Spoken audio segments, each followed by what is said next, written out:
So our case study of ecotourism is Santa Lucia in Ecuador. So we need to be able to look at the features that make this an ecotourist destination. Firstly, Santa Lucia, the guests stay in a lodge that's been built out of local wood and by local people. So we start off with that at the top.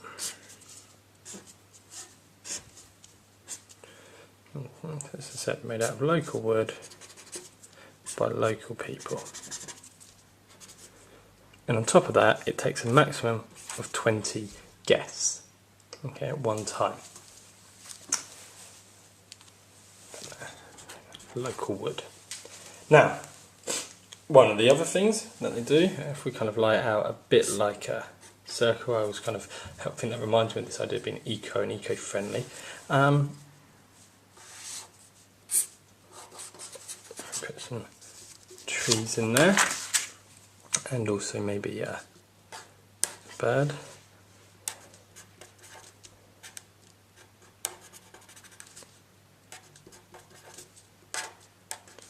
Okay, we've got two people here. Okay, so this is an example of our guests. Okay, and you know what they might do. Okay, as part of their holiday activities to get in line with this idea of ecotourism, is they will do things such as afforestation, where they will plant any trees in Santa Lucia that have been cut down. Okay? You know, remember these trees are the ones that we use to make the lodge, and they may also monitor the number of endangered species by doing activities such as counting their numbers and recording these. So they're really eco-friendly activities, and we will look a little bit more about how these are sustainable. Another thing that they do, okay, is that from the money from the tourists, for each visitor to Santa Lucia, $20 ends up in local schools. Okay, so from each of the guest rentals, that will go to local schools to provide them with equipment and so on. Now, another thing that they do is that the visitors are taken by the people who run Santa Lucia to local festivals and fiestas.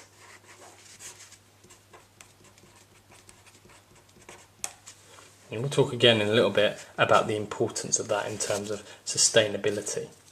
Finally, and the other thing we need to consider is the fact that all the food that is cooked and eaten at the Santa Lucia Lodge is actually grown right next to the lodge.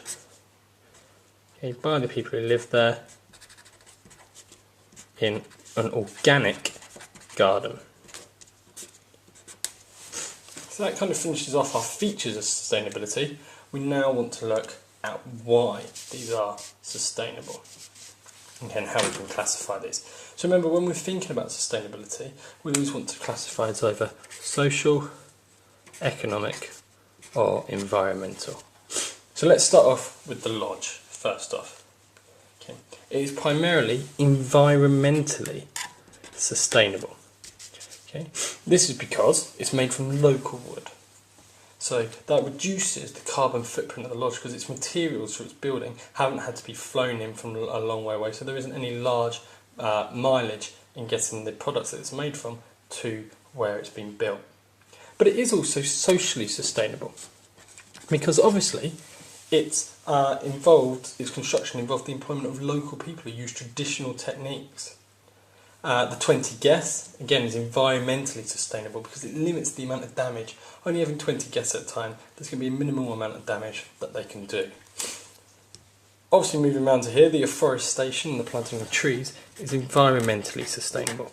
And you're monitoring endangered species, you're helping plant new trees to help re-establish the natural environment and habitats.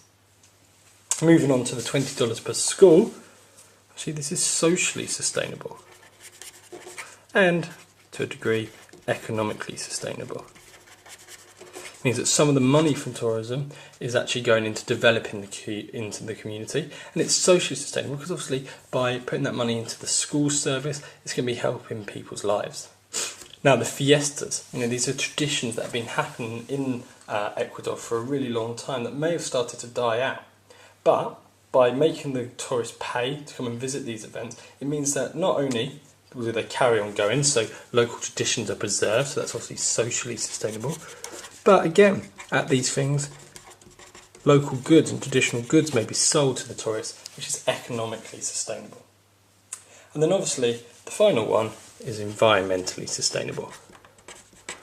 You've got very little carbon footprint or miles, because obviously the products and the things that are being eaten in the lodge are being grown directly in their garden, and obviously it's organic, so there's very little damage to the environment.